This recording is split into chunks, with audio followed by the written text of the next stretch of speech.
Throughout our existence, we've observed, interpreted, synthesized, and hypothesized what is and what will be. Nature is all around us.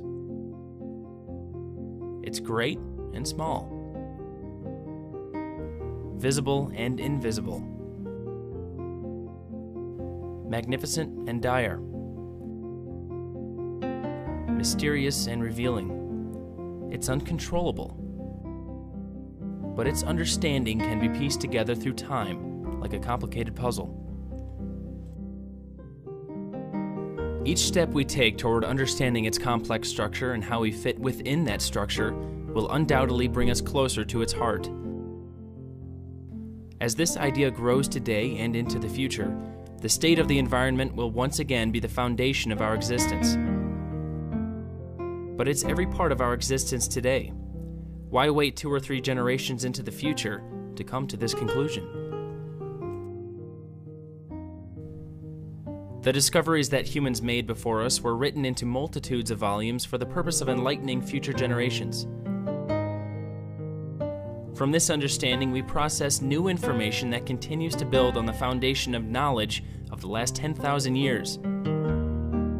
These interactions of knowledge will grow, but it's the fear that we will lose the importance of these chapters and our natural world will perish, simply from the lack of interest in what we have around us today. What is the value of the natural environment to us that it's so important to the young heirs of our planet?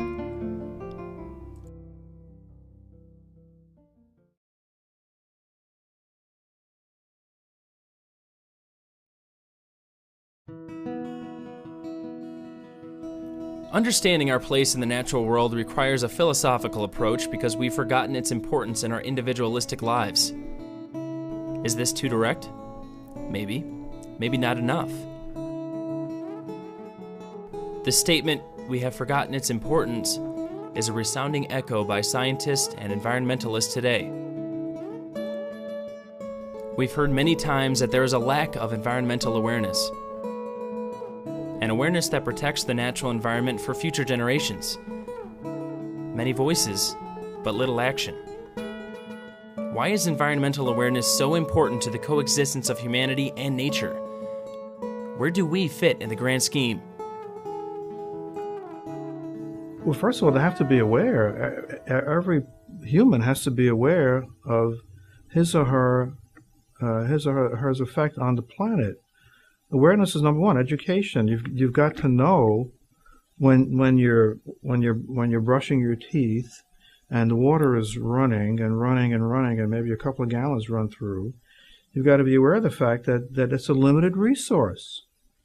We've got to get away from the idea that there's always more of everything. We go to a grocery store and there's always more of everything, at least in this country.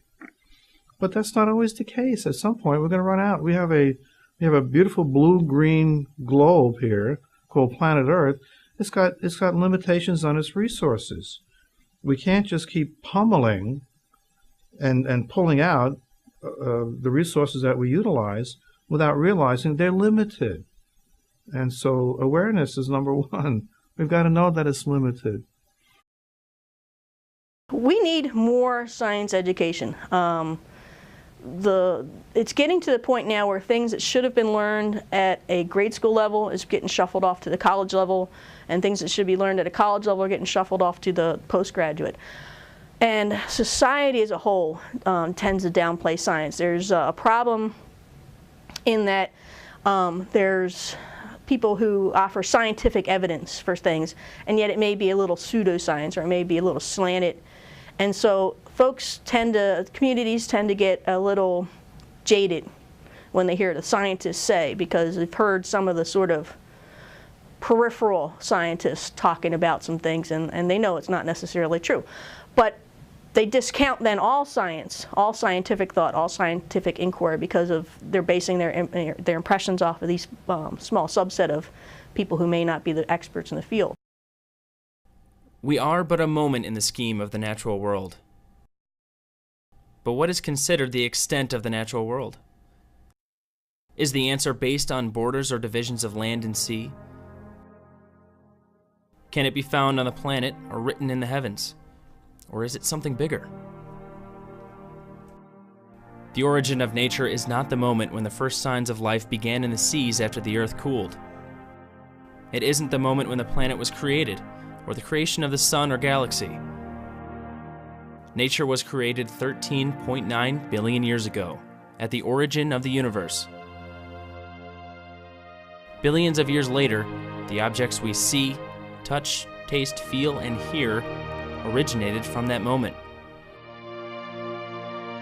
In every single aspect, we are very much a part of nature. The only difference is the various forms from which we came. Acknowledging this recent scientific discovery of the origin of the universe and that we are a part of the origin is dependent upon our accepting the facts. This is difficult because we accept facts that we can see. We've accepted the development of technology that we have in our reach today. You buy tech gadgets and live in a world of organized society. Computers, televisions, mobile phones, laws, taxes, automobiles, constitutions, and politics are all ideas we have accepted. But we must be able to acknowledge facts of things yet to come. More importantly, education is the key to protecting the environment for the future. Whether your understanding comes from this film, other films, a teacher, or a community of concerned citizens, we all must come together to coexist with nature more than we have in the recent past. Well, science is our tool, our tool to learn about the world around us. That's how we do it with science.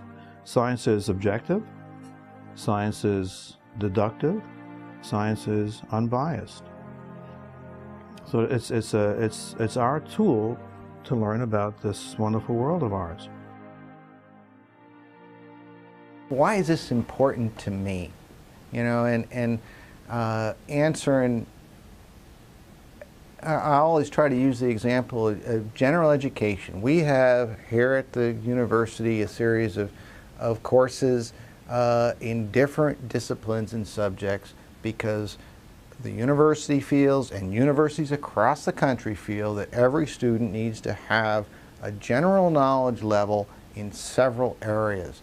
And it's not just because we want to make their, add 40 credit hours to their, however many credit hours it may be, to their careers here as students, but because we feel that the educated human being in our society should have a basic level in all these topics, so that when situations that involve science or art or the humanities affect you, you're not sure when it's going to happen in your life, but when that time comes, when it affects you, you have a better basis for understanding the situation and how to react appropriately to it. Seniors that are about to go into the world or go on to advanced degrees, we find that a substantial portion are not aware of things like the effects of global climate change. What do they do? So it's important that we do our job and sort of getting the word out.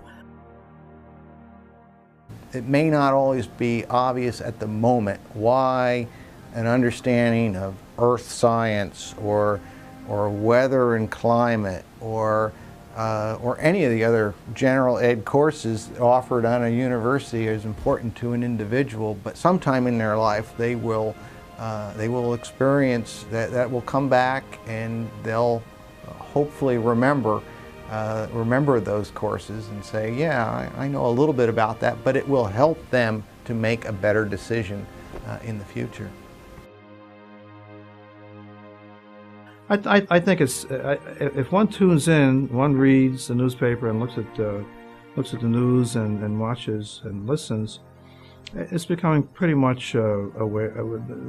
It's a story that's unfolding in front of us, and I think more and more are becoming aware. But still, we need to make that happen even more because the more collectively we learn about the results of our development, the negative effects, maybe the faster we'll respond in trying to mitigate those effects. We were lectured to. You don't lecture today.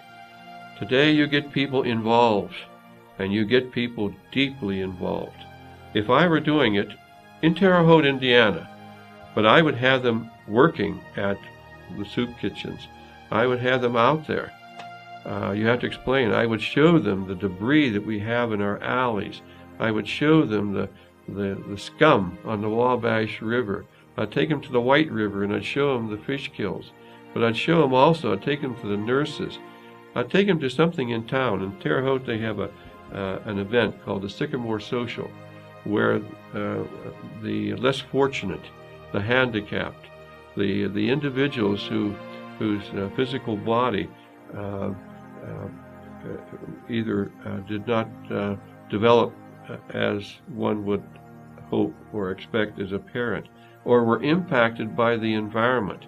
I would take them and show them these things. We as a society need to understand more of cause and effect.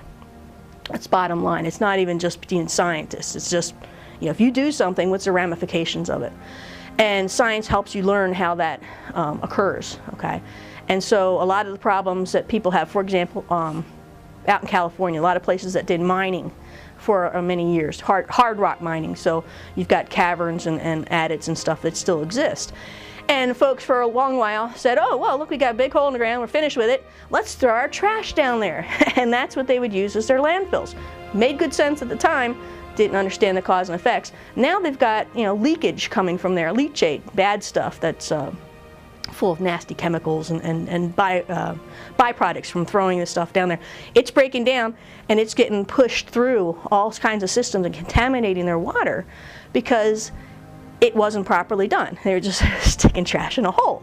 Again, they thought it was good at the time, but it really wasn't. And it continues today. We do things today. We automatically say, okay, this is a problem. Let's fix it this way, without really going through the scientific process, seeing what the cause and effect is, seeing that if you actually change a system somehow, what might the ramifications be? They just go ahead and say, let's change it.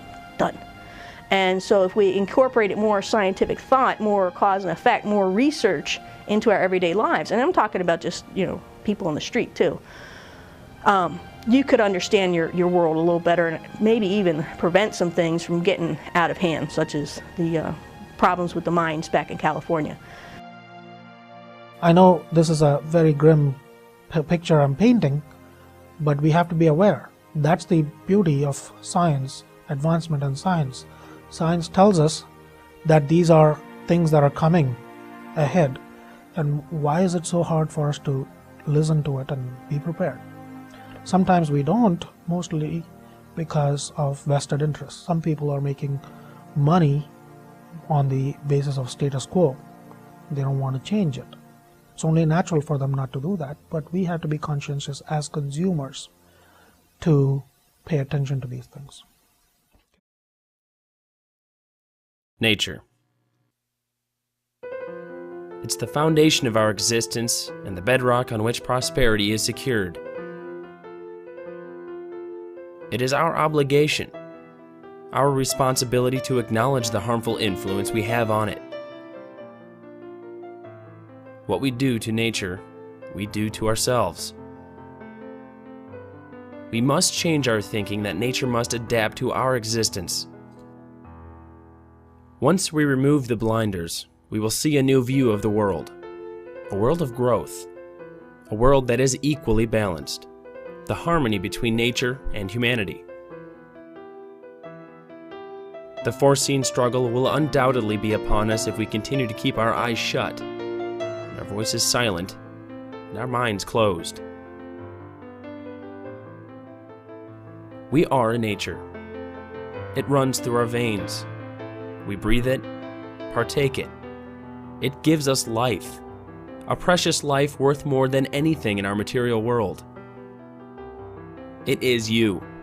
It is your children. It is your neighbor, your religion. It's your existence. It is no longer something to debate about. Take action or its splendor will be lost. Lost forever.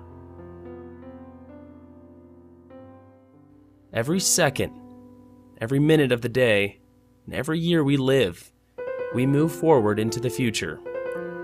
Nature will be there every moment of the way.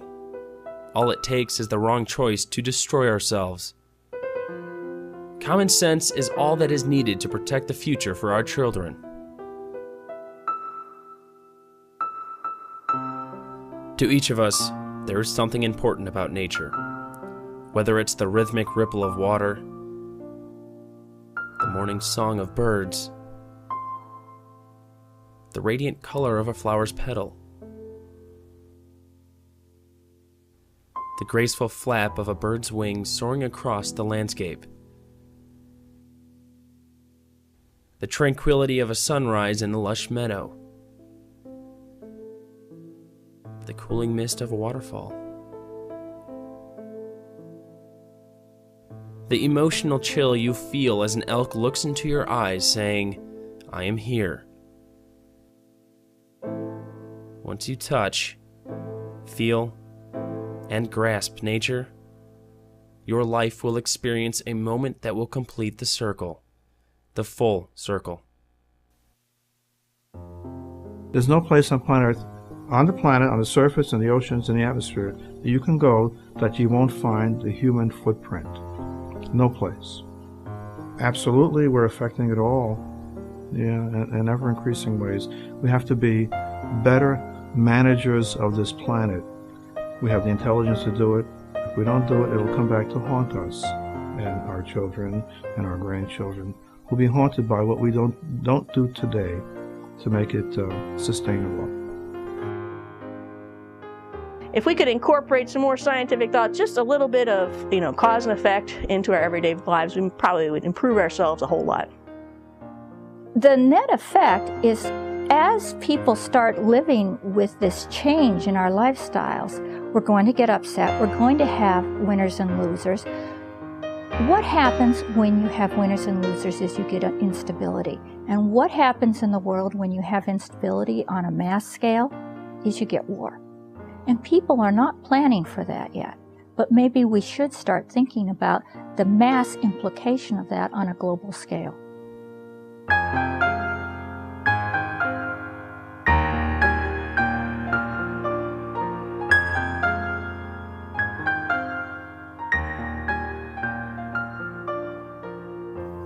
We're all inhabitants of a special planet. We're all inhabitants of a wonderful world put together so beautifully. A world that was put together so there would be no war. Visit forests, just your local national park. Don't go picnicking with your radio. Just sit quietly and watch. Things won't come together at the same time. You have to spend some time and watch all the things that go on around it. I don't have to tell you anything. Just sit and watch. And you'll appreciate it. Nobody has to teach you these things. You just sit and watch how beautiful, how functional that system is. Why would you want to disrupt it? I don't have to say anything. Your environmental teachers do not have to teach you anything. You will come away with that feeling because you are, after all, you were not very far away from that 50, 100 years back. Your ancestors were not very far away from that natural system. We have somehow become plastic and metal only now. So it's still in you. It'll affect you. Just sit there and watch. One country in the world has the opportunity today to put it all together. One country has the size, the population, the weather, the climate, the soils, the agricultural production, and I think the will, and that's the United States. And I have every confidence we can win this if we admit that that battle is there and that we have to make some changes to our behavior in order to fight it. But the first step is to admit that it is a serious problem with serious implications, and then we have to change our behavior. Yeah, I would say that that we all have to get involved, individually, collectively, because the biggest enemy to positive change is apathy, simply not caring, not becoming involved. Being apathetic gets nothing done, whether it's for voting, whether it's for sustaining a resource. Apathy will get us absolutely nowhere towards being better managers of our planet. And so we must not be apathetic. We must get involved individually, collectively, if we want to make this planet continue it to be the beautiful place that it is. That's it.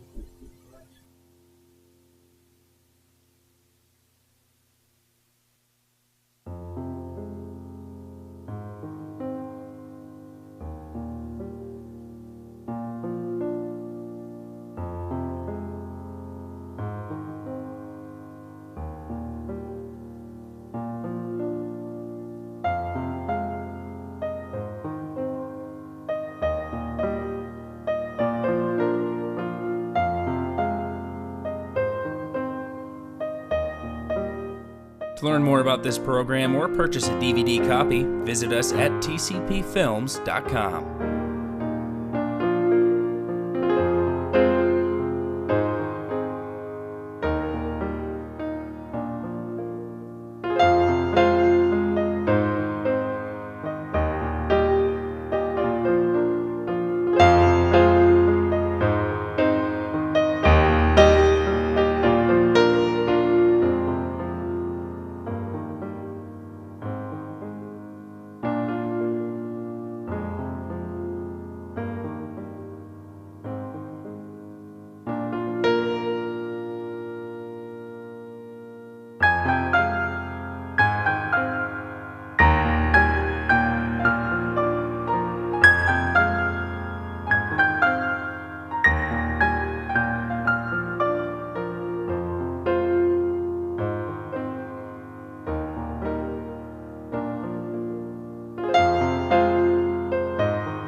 Why is environmental awareness so important to the coexistence of humanity and nature?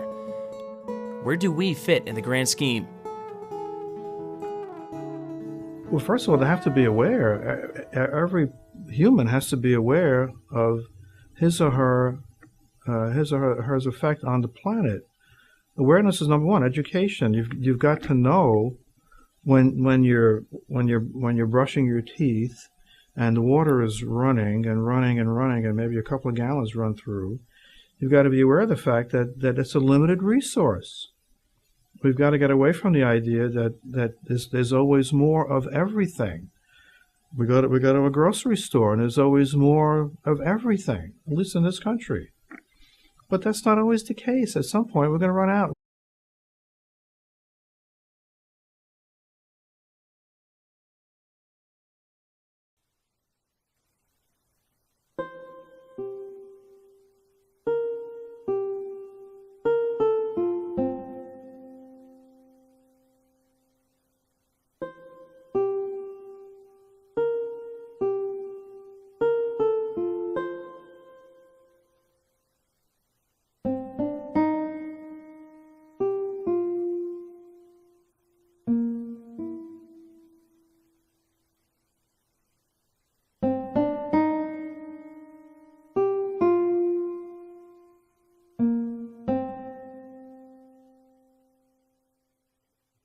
Throughout our existence, we've observed, interpreted, synthesized, and hypothesized what is and what will be. Nature is all around us. It's great and small, visible and invisible, magnificent and dire, mysterious and revealing. It's uncontrollable, but its understanding can be pieced together through time like a complicated puzzle.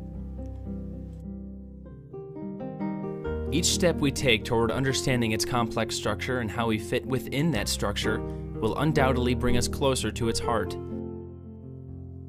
As this idea grows today and into the future, the state of the environment will once again be planet.